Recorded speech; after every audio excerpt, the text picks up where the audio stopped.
We are in the middle of a series. We're just in the second week now, and it's called Church on the Fringe is the title of this series. And we here at SL2 have viewed ourselves as kind of on the fringe. On the fringe people, in my mind, are people who don't necessarily fit right in with society. You know, people who in the Bible we're looking at multiple people through the series and how Jesus interacted with those people. And these are all people on the fringe that we're looking at. And these people were John the Baptist, who was looked at as crazy. People went out, or some people looked at him as crazy, but everybody went out to go see him. And prostitutes who Jesus interacted with, and tax collectors who were considered scum and traitors, and people like that. And so we're looking at these fringe people who are on the edge of the society.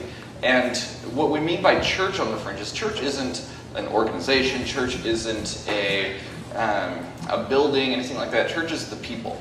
And we here feel like we are kind of on the fringe of Christianity, or at least the Christian culture. And we don't necessarily fit right in with the Christian culture. And we don't believe all of what the expression of how people express things about Christ. And we're kind of on the fringe of that. And we'll explain a little bit more about that. We believe Jesus is God. We believe He's the way to salvation, all of those things. But the way it's expressed, we just want to express it in a different way. And so we feel like we're kind of a church on the fringe. And so what we're doing is just looking at how Jesus interacts with fringe kind of people, and then therefore how He interacts with us and how we can respond to Him to find true life. Because that's why Jesus came. Jesus came to bring them life in all of its fullness, and them is us. So as we learn how to interact with God, we can learn how to experience this fullness of life. So should we stand to begin our day together? Let's stand and worship our God together, huh? How about that? Good morning, everybody. Here's Nate. Good morning, everybody. Let's just open up in prayer, just because it's a Sunday morning. We're happy you all are here this morning. So Jesus, we just want to worship you, and we are so thankful for who you are and for giving us a new day. And we love you, and we just thank you in your name. Amen.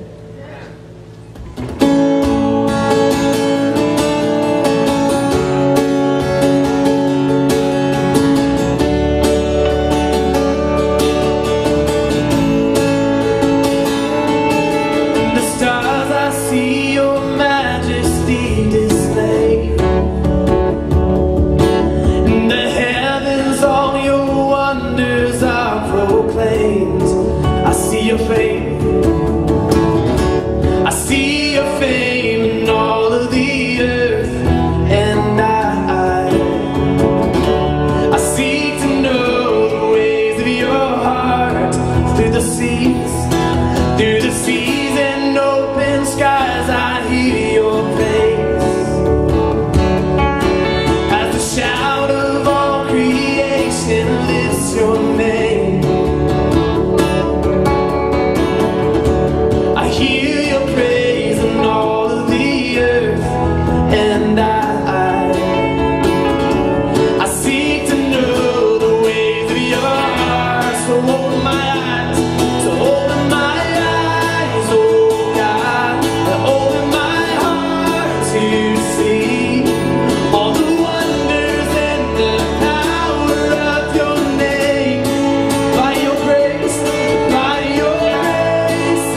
love.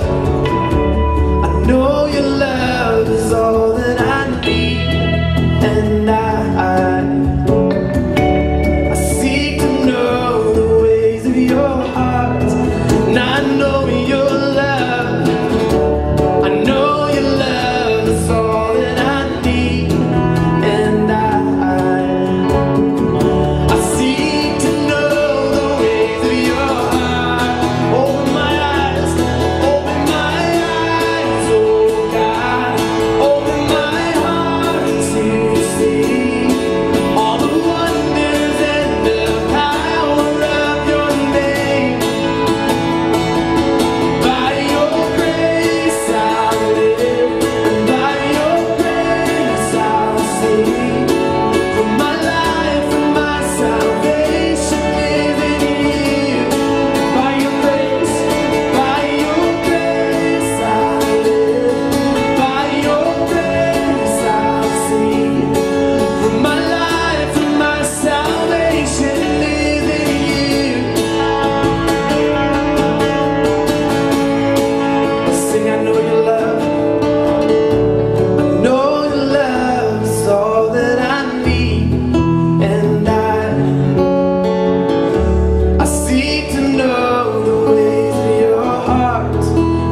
come. Still my soul will sing your praise unending.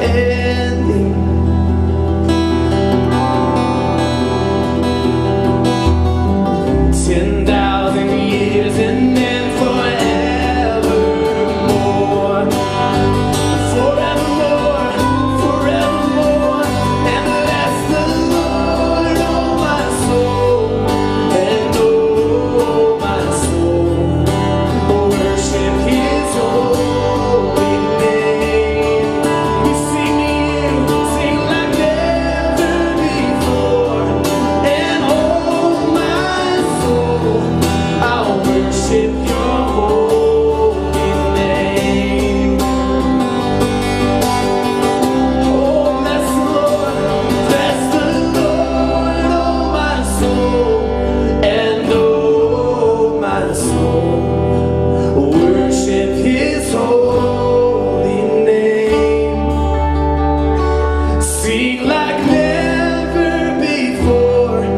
And oh my soul, I'll worship His holy name.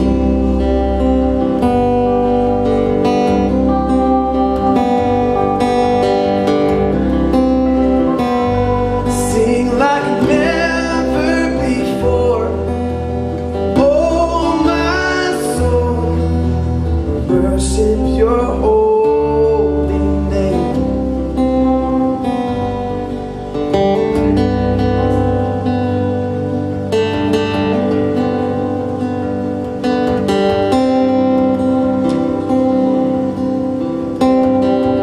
God, we give it all to you this morning.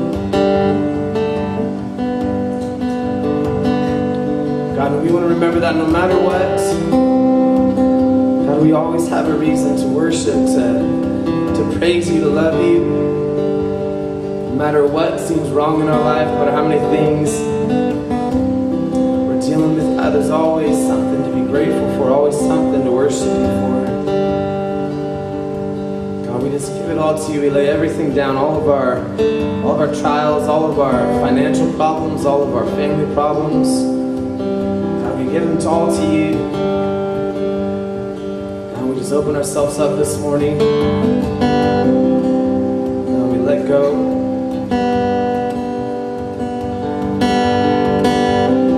Sing that. Sing like never before. Oh my soul, worship your holy name.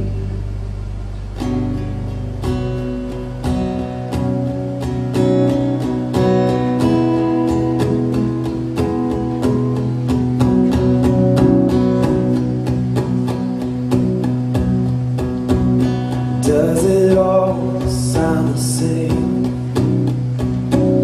Are my words getting through? I've been trying so hard. I'm about to break. So here I am with all I have, and I'm giving it all back to you, all back to you. I surrender, and I'm giving it all back to you, all back to you.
God, that we just let go of everything and we just give it to you.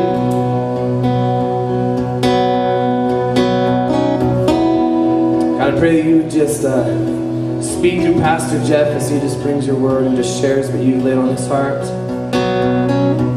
God, I pray for the high schoolers and the middle schoolers and even the younger kids down in the gym. God, I pray that they would just be able to experience you today. God, we just love you and we worship you. Amen. Welcome, everybody. High schoolers, middle schoolers, you are dismissed to our youth pastors, Justin and Rachel, and their team.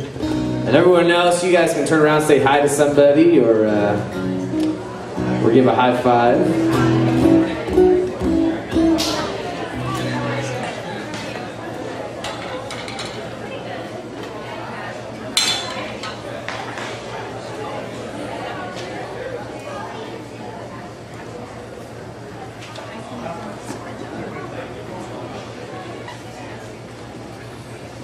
All right. I like the stripped down version of worship that we do here sometimes. That's my favorite. If we had it my way, we would do it like that every week. We don't have everything my way though. Whatever. Can everybody please grab your connection cards? There should have been one on everyone's seat. I'll tell you a little bit about what these are. We do these every week. If you're a regular tender, you know that. And so what we do is everyone puts down their name, their email address, and whatever information is applicable or you feel comfortable with for you every week. And then, and if this is your first or second time with us, just check those boxes, and we'll just email you. And we would like to get some feedback from you. We'll just email you and tell you about some things in the church and give you a little thank you. And then, but on the back is where the power of this really comes in. And on the back is where we have some next steps. And what happens with these is, what we encourage you to do is everyone to mark down, and this is different per person too, so don't fill it out for your husband, because he has a different next step than you potentially, and his is okay. But just mark what next step is that you're taking this week, and all we'll do is we'll just pray for you. This week, Nate and Liz and I will be working at the food pantry, and there we'll split them up, and we'll each pray for a few of them. And if you want to sign up for anything, we have growth groups starting, we have marriage groups that have started, we have opportunities to serve in Kids Rock, opportunities to just serve in general. There's all kinds of things on there. So on the right side, you can sign up for stuff too. That's everything we sign up for is there. The last thing I wanted to talk about with that is this. Is that and then we'll turn those in the offering baskets at the end of the service.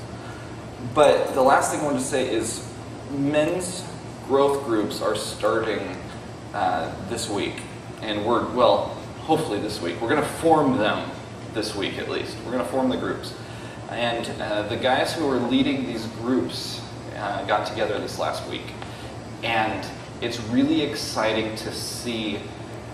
I was late. Excuses, but I was late. It's disrespectful to everybody's time. And so I come in, and I sit down, and I see this group of guys, this table full of guys at Starbucks, and I was impressed and excited, and I was just on fire for what can come out of this group of men leading this church together. And so it's people like Nate, Chris Berg, Steve May, Scott Landis, Billy Mitchell. Who else was in that crowd? Justin Thomas, and there was one more, right? Who was I sitting next to? Chris, Steve. That's it? Oh, okay, I miscounted. That is the issue. Okay, good. I thought there were 6. Apparently I counted wrong. But these guys coming together to lead the men of this church is going to be powerful. Throughout the Bible, there are multiple times where it doesn't say that men are better than women or anything like that. That's a misconception about the Bible. But what it does is it points out some of the strengths of each role. The role of a woman in this world, in a family, and just in life, and the role of a man. And what we're trying to do is be very proactive and very intentional about raising up the level of being a man in the men of this church, being a man of Christ, being a man of God, being a man in your family, being a man in general, and what that means while following Jesus to be a man. And so, what I'd really like for all of you, and these guys are going to be meeting all throughout the week. There's some people meeting in the evening, there's some people meeting in the morning, there's some people meeting in the afternoon, and then there's Billy even offered to do a Saturday morning at 7 o'clock in the morning one. And everybody, no thanks, but if you are interested in that, let me know. But what I'd like for you to do, please, if you're a man, please, during this service, consider signing up for one of these. And then mark on the box on the back. And if you've already marked that, I have those, and I'll just be in contact with you this week. Or you can redo it right now and do this. But just mark the box, Men's Growth Group. I think it's on the right side of the back of the connection card. And then put in times that work for you. Just put in times that work for you. If there's a specific leader that you'd like to have, then you can mark that too. But we're going to do it based on times you are available, because it's all spread out throughout the week. And so just mark when you're available, and then we'll get you plugged in, and those leaders will be contacting you this week, and we'll just try to figure it out together. Does that sound good? All right, so just consider that during the service, and then mark that and put it in the connection card at the end of the service, or put it in the offering basket at the end of the service.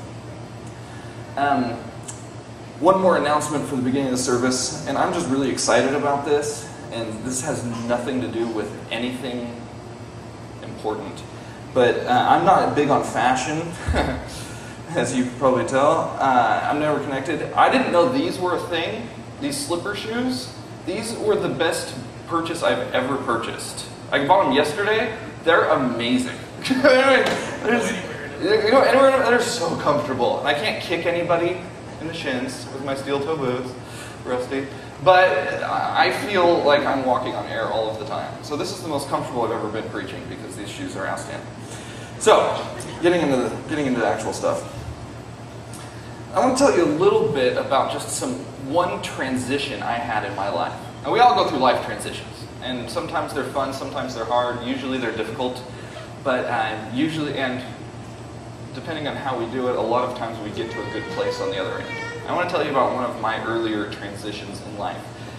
And this was a really fun but difficult one.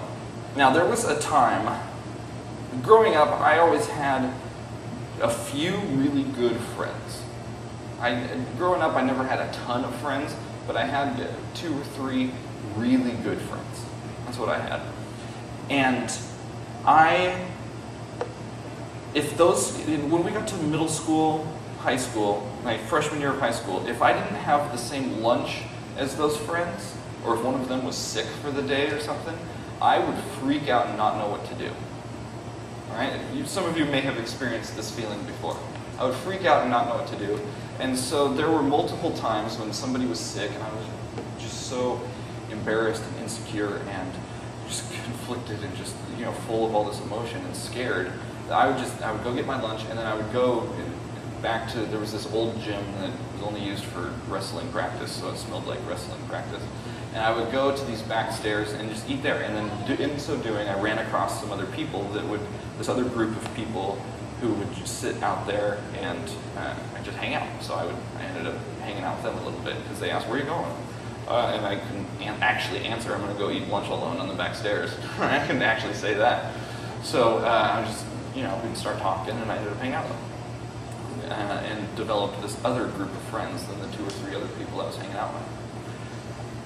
During this time, as you can probably get an idea of the type of person I was at that moment, and at that time period of my life, I wasn't free to be myself. I wasn't accepted into groups of people.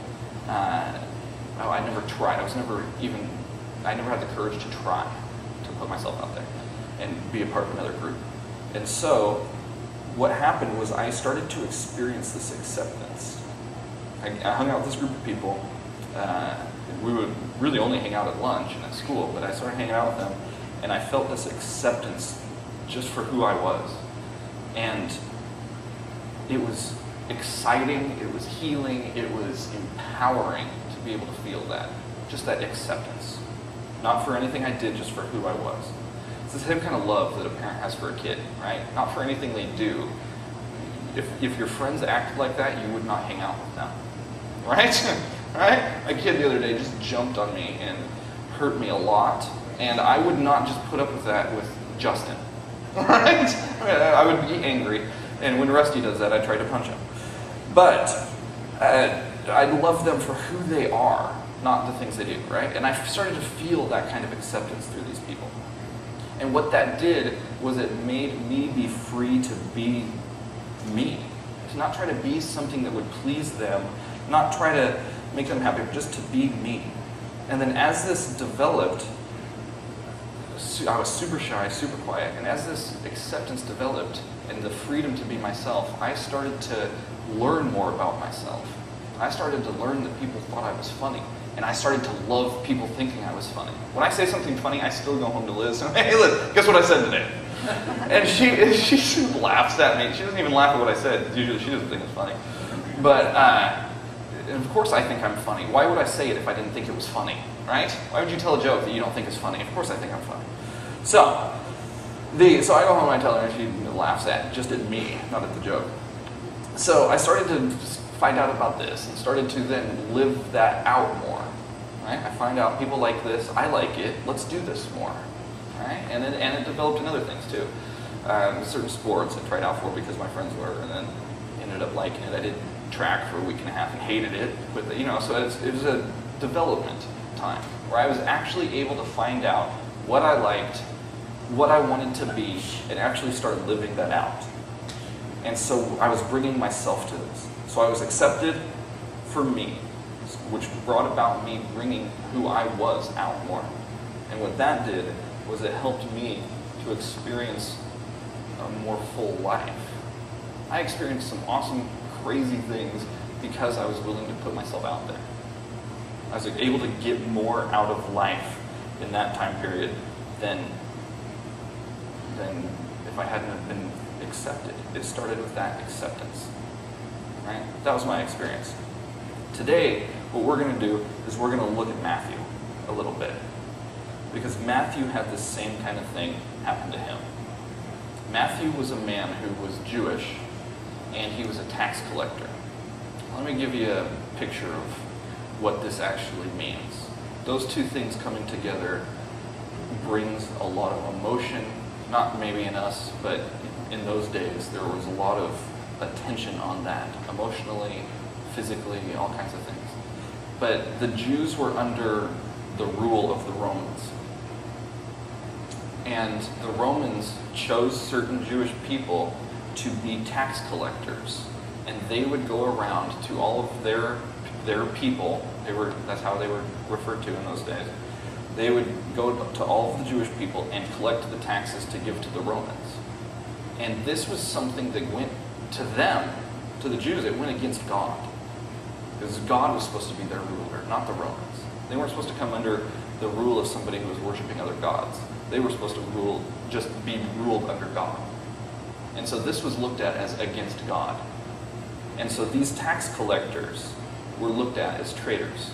Not just traitors against them in their friendship, but traitors against God himself as well. This was a terrible thing. These men were despised. They would go to work functions or parties, whatever else, with the Romans and not be accepted. They weren't included because they were Jews.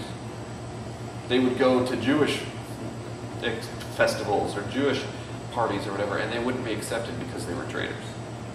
These people were despised in those days. More so because the way that they would make money is they would take extra taxes and steal from the people. And they would live this lavish lifestyle because of it, a lot of times. Some people were more honest than others, but tax collectors were known for being cheats. They would say, it's like the mob coming in and saying, you owe me for protection. Oh, it's only $50. No, it's $100 because you messed up. And, it's that kind of thing. They would come in and owe more than they actually did. And so these people were hated. You can relate that to some of the things in our world today. They were hated. I relate it to Craigslist scammers. You ever experienced this? I was selling something for my mom, or Liz. Liz was, because I don't actually do Craigslist. But Liz was selling something for my mom, And then we sold it in this way that didn't work, and we ended up losing a couple $1,000 or something. They just stole from us through the way they did this. And I didn't know that was a potential. I thought the way those checks worked was different than how they actually work. And so we got just screwed, really, out of a couple $1,000. And I didn't have good feelings towards that person. Right? I was angry at them. I was frustrated with them. It feels kind of like that trader kind of thing, just stealing from other people who are trying to just sell things on Craigslist. It feels like that same kind of way, but it was even more intense for somebody like Matthew. Much more intense than that. Now, let's read about Matthew, because Matthew was a guy who Jesus came and said, I want you to not just follow me and learn from me, but I want to make you one of my disciples. I want you, and Matthew ends up being one of the 12 apostles. He ends up becoming a saint in the Catholic Church. He ends up being a contributor to the New Testament. It's all this stuff about Matthew, and he started by being this despised, in the middle, lonely person. Let's read a little bit about him. Matthew 9 through 13. As Jesus was walking along, he saw a man named Matthew sitting at his tax collector's booth. Follow me and be my disciple, Jesus said to him. Let's stop here for a minute. So Matthew got up and followed him. God doesn't always come to us when we want him to, does he? Isn't that really irritating, too? He doesn't always come along when we ask him to, or when we think he should. Matthew was at work. I went to Comcast the other day, and I was next in line. You grab the number, you're next in line. I just need my cable box to work. And the guy sitting there, as soon as he was done with the guy right in front of me, I was ready to get up. He goes and he takes a break. What? No, I've been here forever. Just sit down and deal with one more person. That's obviously I was being selfish, but that's the attitude, right? That's what was going on here. Matthew was sitting there. People collected taxes. Oh, you owe this, you owe that. He's dealing with life, everyday life, like we all do every day. People were relying on him. People were waiting on him. People were looking to him for all this stuff. And then Jesus comes up and says, "Hey, come follow me. Come be my disciple." In the middle of all of the stress of work, he had to make this decision of what to do. For us to make the decision that we have to make with God isn't always just, okay, I need to go sit down and have some clear mind. It's in the middle of life happening for us. So, Matthew got up, and Matthew made the decision right there to get up and follow him. Let's keep going. Later, Matthew invited Jesus and his disciples to his home as dinner guests, along with many tax collectors and other disreputable sinners. Another version says scum. But when the Pharisees saw this, the religious leaders at the time, they asked his disciples, "Why does your teacher eat with such scum?" Oh, it's this version. When Jesus heard this, he said, "Healthy people don't need a doctor. Sick people do." Then he added, "Now go and learn the meaning of this scripture. I want to show you mercy. I want you to show mercy, not offer sacrifices. For I have come to call not those who think they are righteous, but those who know they are sinners." Those who know they are sinners. What does it mean to be a sinner? Basically, it just means that you need God. That's what that means. We can go into the definition of sin and all this and that and argue all this stuff. What it means is you need God. And so he came not for those who thought that they were all good already. They're perfect. They're okay. But they're going to heaven. They can follow all the rules. But he came for people who realized, you know what? I need God. I desire something bigger than myself. I want this kind of meaningful life. I want to be able to experience God, not when we die and go to heaven and leave this earth behind, but right now. I want to experience God at work in my life right now. And Matthew was able to experience that because he made that first choice. He was finally accepted by somebody. He was hated by everyone. And now this guy coming through who had all these people following him, and less at this point, this was early on, but he still had a following. He had all these people following him. People were talking about this Jesus guy. And Jesus comes up to him and says, Matthew, I want you to be right here with me, right alongside me as we go through this journey. And he had never felt that before. He was on the back stairs of the school eating lunch all by himself. And then all of a sudden, this great person comes and says, I don't care about what you are. I don't care about who likes you. I don't care about who you hang out with. I don't care about other people calling your friends scum, calling you scum. What I want, or what I care about, is just who you are. Come be with me. I completely accept you, not for what you do, but for who you are. That's what Jesus did with Matthew. And Matthew made that decision to say, yes, I'm in. I am in. And through that, he started to realize more of the gifts that he brought to this journey, the gifts that he brought to this world, the ways that God had developed him and created him and gifted him and who he was and his personality. He started to express it more. And through that, he was able to lead a powerful, meaningful life. And it started with Jesus just saying, you're accepted, now be you. Don't try to express in these weird ways, just be you. And you will experience life. I created you, right? I knew what I was doing. Now just be it. Just live it out. It was through that brought healing and power and empowerment to Matthew. Powerful, powerful time. And God wants to do the same thing with each and every one of us. He wants to do the same exact thing. He comes to you and says, I accept you for who you are. I know every little dirty thing about you. I know your downfalls. I know your limitations. I know you. And I want you to really experience life. Let me lead you there. That's what God's saying to each and every one of us. But we have a decision to make in that. One of the ways, I listened to a sermon this week that transformed the way I think about God, really. Well, not about God, but about some theology things. It transformed some beliefs of mine. And part of it is about this, is that part of what that sermon said was that one of the ways that you know you're being called by God, one of the ways you know he's saying, come, follow me. You, come, follow me. The way you know that is if you're confronted with a person, not a set of ethics. If you're being confronted by a person, not some intellectual ideas. Now, what that means is, in your life, do you realize that you're being confronted by Jesus, and Jesus is there right in front of you?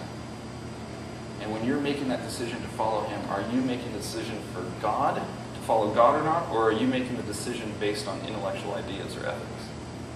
We live in a time in our country right now where we're living through presidential debates, vice presidential debates, and Saturday Night Live making fun of them, which I love. That's my favorite part of it. And we are used to seeing what a person's platform is before we choose them. We can't do that with God. You can't make the decision on whether you're going to obey God, whether you're going to make a decision to let him be the Lord of your life. You can't make these decisions based on his platform. You have to make the decision based on him, based on who he is. When we say it out loud, it sounds ridiculous, but this is the way a lot of people think. The question is, do you believe that Jesus is who he says he is? Jesus can't be a prophet and not God, because he would be lying, because he said that he's God. Right? He can't be a good guy. A lot of people think Jesus was just this good guy. He's going out and doing some good things and whatever else. But yet he was lying and leading people away, telling people that he was God himself. That doesn't sound like a very good... I don't know very many good people that say, hey, I'm God. Check this out. Listen to what I'm saying. I can get you to heaven. Right? I can help you experience the truth of life. not a good guy if he's lying. He can't be a prophet. He can't be God. The decision is, was he a liar and a swindler, or was he, not many of them sacrificed themselves, by the way, but was he that? Or was he actually the Son of God? Now, if he's a liar, swindler, whatever, if that's the decision you come to, then great. Then you can't. There's no reason to be here. And so after today, you might want to not come back because it'll just be a waste of your time. Really, you're welcome to be here. You won't like me. So he's either that, or if he's actually the Son of God, how can we say, okay, well, God, I know you're God, and I'm not, but I really want to have sex before I'm married, and you say that I can't do that, so I don't really want to follow you. You're God and all. Well, I can't do that because I really want that. That sounds really good. All right, which does sound really good, but how can you make that decision? God, I know you say that I'm supposed to do this. I know you say I'm supposed to do this, but I can't follow you because I just care about that part of my life so much. How can I give that up? I know you're gone, but no thanks. That's what we're doing when we don't obey God. This is what all of us are doing, not just people making a decision to follow God for the first time or not, but all of us. If we're not obeying God, we're saying, yeah, I know you're God, but I think I know better about this thing than you do. Right? And that is crazy that we do that. It's ridiculous. But we all do it anyway. Jesus always said, come follow me. Paul, when he was on the road to Damascus, Paul was killing all these Christians, persecuting them. And he didn't say, why are you persecuting them? He said, why are you persecuting me? Over and over and over again, Jesus kept being self-centered. Not really self-centered. He kept focusing on him, not the actions or not the issues. He didn't go up to Matthew and say, Matthew, I think that I don't agree with abortion. Go follow me now. Does that make you want to follow me? And Matthew, yes, well, I agree with that platform. I'm going to come follow. He never focused on any issues. He never did. Jesus, Matthew, whatever it is, I don't know if I can do any more examples, but he didn't say, come follow that idea. Go pursue that idea. Come follow me. I will never get in a political conversation with people in the church. Never. And because it's not about issues. And some churches get into it, and good for them. I'm not making a judgment on them. I know that's not what I'm called to do. I'll never, hopefully, never from the pulpit say something about a political issue that we need to go vote for this person, or we need to go vote on this measure, or we need to do this and that. Because it's not about the issues, it's about God. It's about Jesus. And so many people get distracted because of the issues. Somebody online on Facebook this morning posted a story about some guy that bought tires for somebody else, right? You may have seen this story. And I was just looking through my thing, trying to wake up this morning, trying to wake up. And I saw this, and there were like 22,000 comments on this thing. I'm okay, well, what do people care about so much? And I clicked on this thing. And so I read the story, a very cool story. And then some guy in the comments, and I had to go back. I kept going back through all these comments, and I realized there were 22,000 because I wanted to see where it began. Never mind. I don't care that much about this. But this one guy saying that, that talking about God being good and stuff. And then another guy started arguing with him, saying that God's not real. God's imaginary. And then they were having this argument that went on for pages. And there were a few other comments from other people, and I ignored most of them, but then just looked at these two guys going back and forth. And then one of them said, the one guy said, God's imaginary. The other one says, do you really know that? And then this guy said, yeah, I Googled it. And I thought that was awesome. By the way, I loved that. And so I Googled, is God real? This morning, I Googled that. And it was fascinating to see what people were saying about that. And the first two things were all these scientific descriptions of why God's real, and DNA, and atheists now believe, they look into science, and all this weird stuff. And then I read some of those, and it was actually interesting. But I don't know why I said it's weird stuff. I actually love that. And then I kept going, and the number one Yahoo answer, the best answer was basically, I choose to believe so. And then there was another guy saying 50 reasons why God is imaginary. And so I went to this website, and I could tell they were very thoughtful arguments. You know, like he had thought through them, not thoughtful like nice, but he had thought through these, and he put them together well.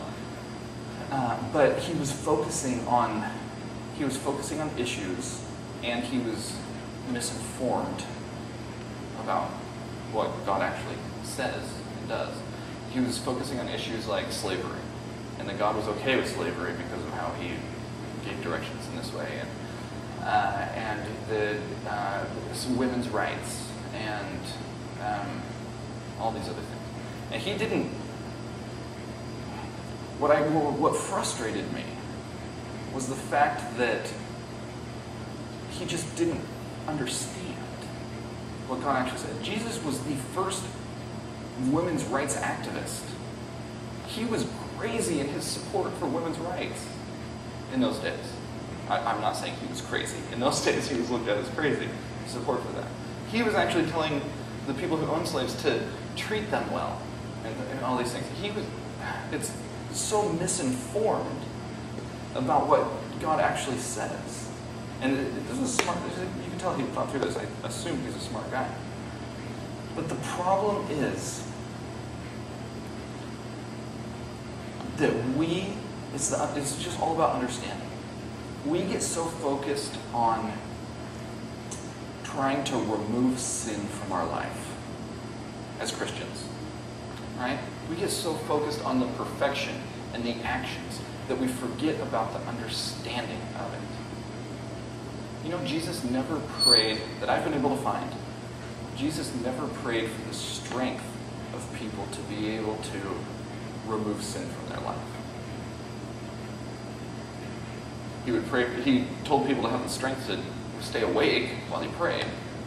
Never for you're cheating on your wife. Okay, well, I pray that you'll have the strength for self-control. He never did that. But he did pray for strength. He prayed for the strength for them to be able to receive understanding of who God is. Understanding is the key to all of this. The reason why is that if we understand who God is, and so this is what to pursue, is an understanding of God.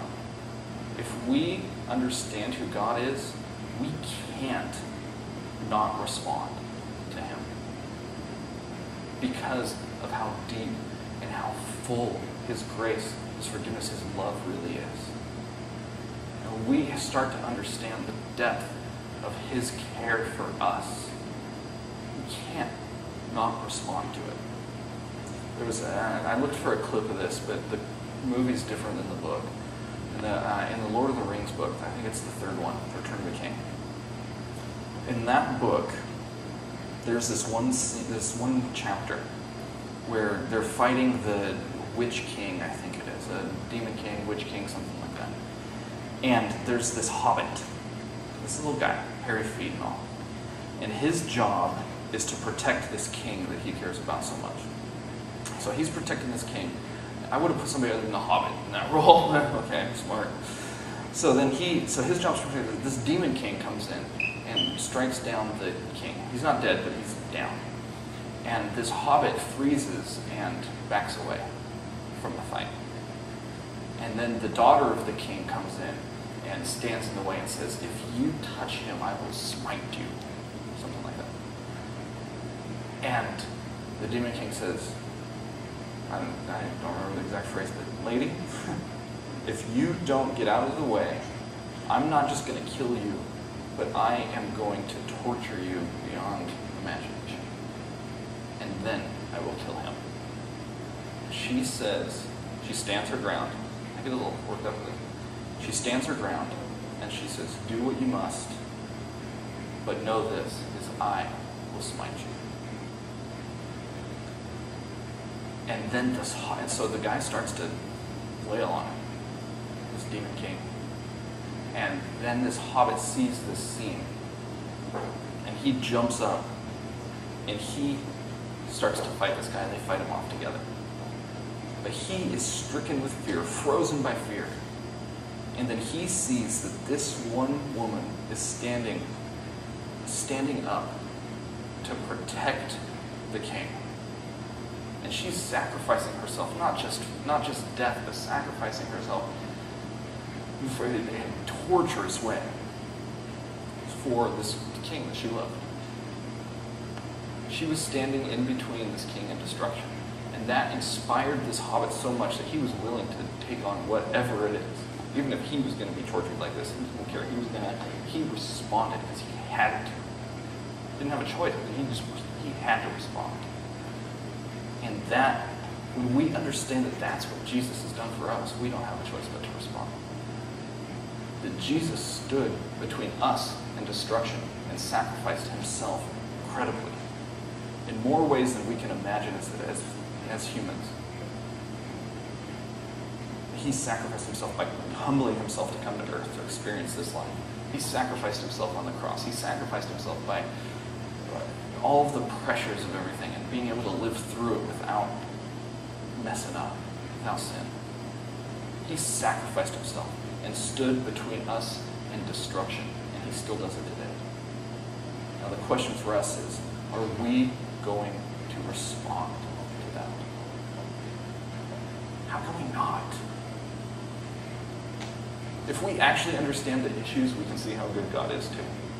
We actually look into what he says. But it's not about the issues. It's about who he is. And he has sacrificed himself so that we can experience complete acceptance, which leads to us being able to be free by living who we are and free to live a powerful, meaningful life in all of its fullness, because God stood between us and destruction.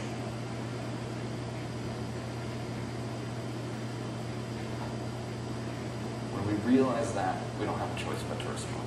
Let's pray while the band comes back up.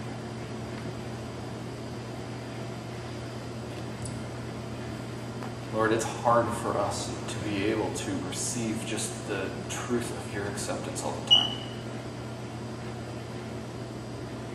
The truth of what your grace actually means.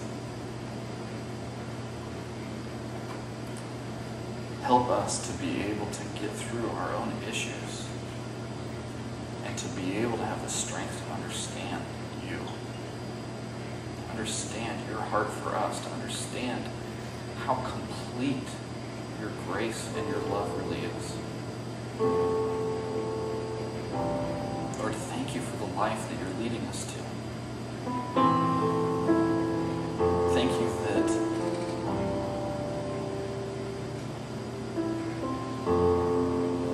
that you want us to be able to experience fullness. You want us to be able to experience meaning. You want us to experience power. And you offer it to us, God. Help us, Lord, to not get distracted by misunderstanding, to not get distracted by our own faults, not get distracted by what other people have said you are. Help us, Lord, to have the strength to be able to decipher ourselves, to be able to see for ourselves the truth of you, and to be able to fully embrace your grace. Thank you, Father.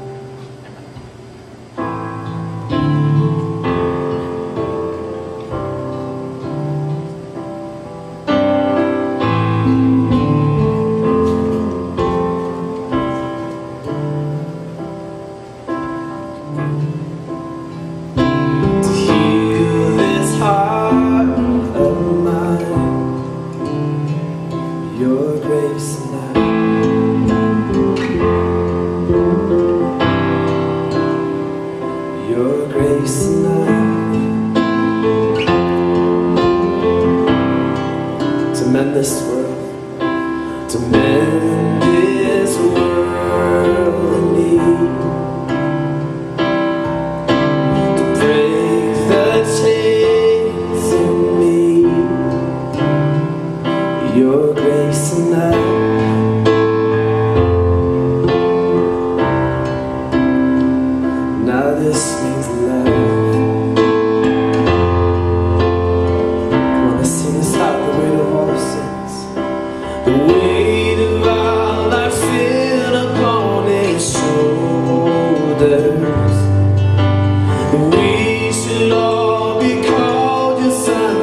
this love.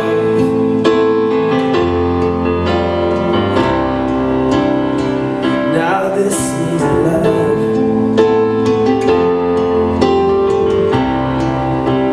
Just believe this. The weight of all our sin upon His shoulders. That we should all be called your sons and daughters. Oh, Father, heaven and earth collide in endless wonder of your love upon the cross.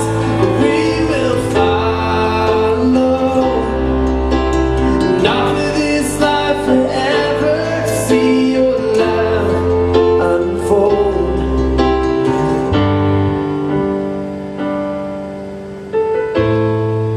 For the lost and for the broken, for the slave and for the orphan, for everyone to realize your love.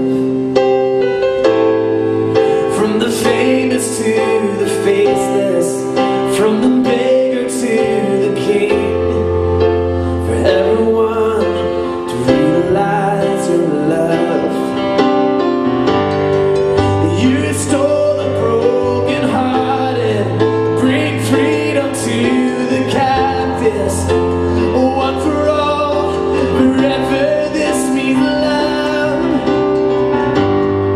And all your children come together, all your sons and all your daughters. Your grace enough, forever this means love. We're singing, Father. Heaven and earth collide in endless wonder of your love upon the cross. We will follow, and not for this life, forever to see your love unfold.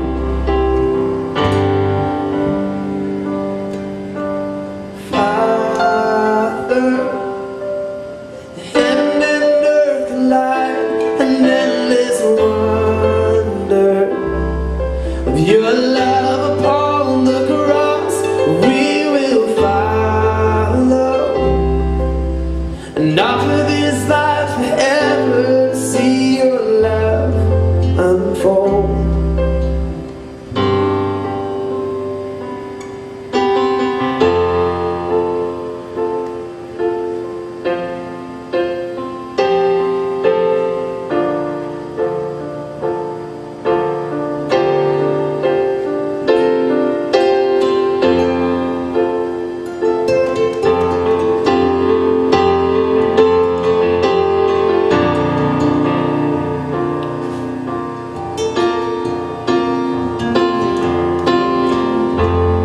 Bought my life, the blood that you shed on the cross.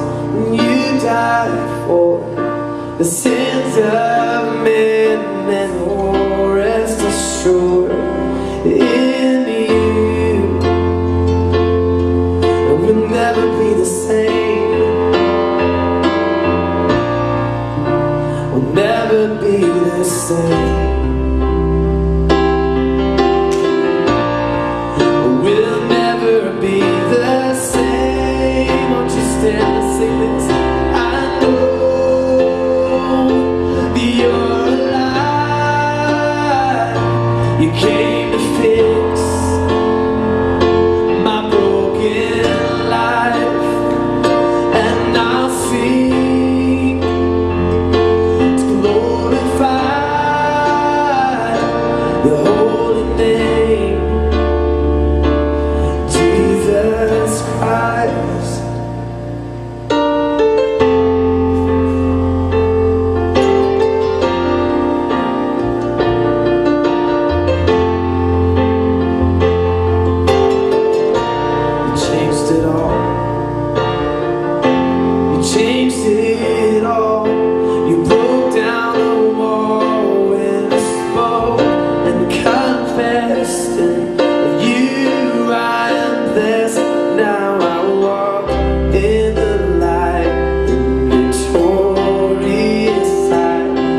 way. 'Cause I know that you're alive. You came to fix my broken life, and I'll sing to glorify your holy name, Jesus Christ.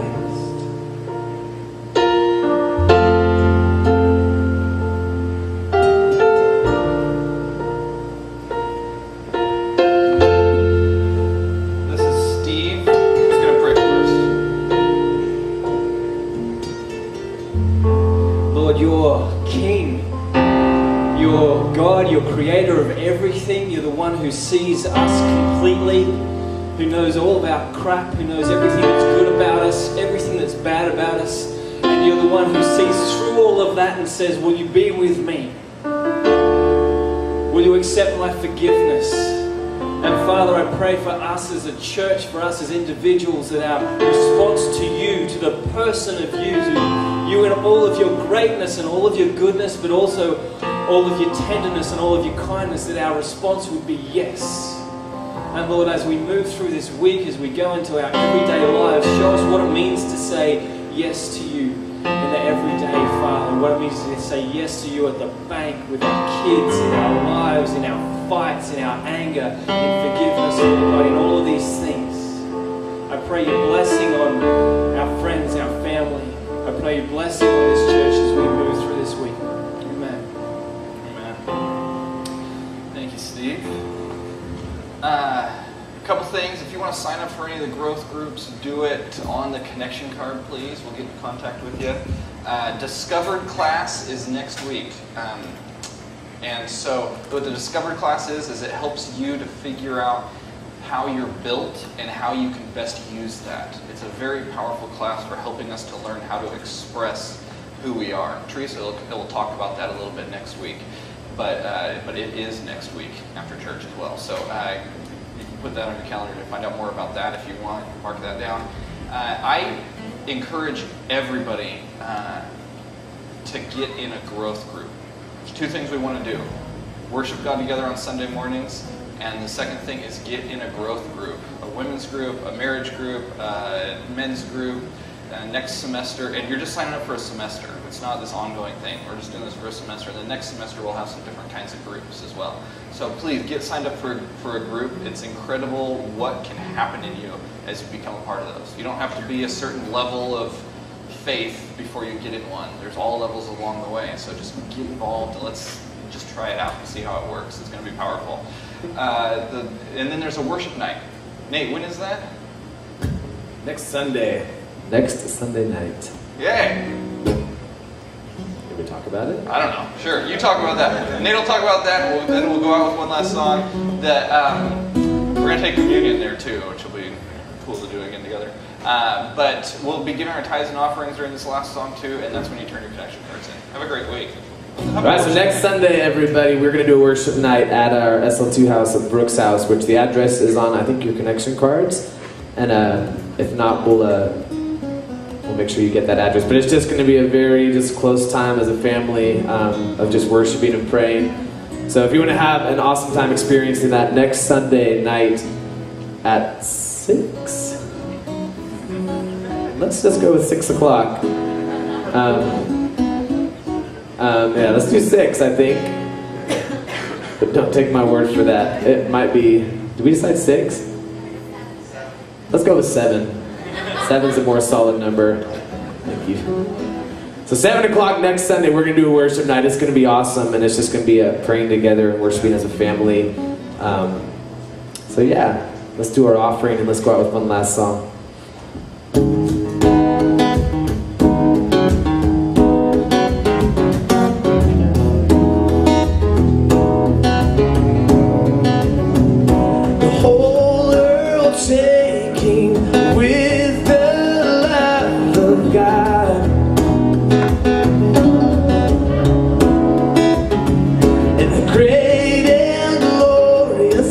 Let the whole earth sing.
awesome. I would say have a wonderful...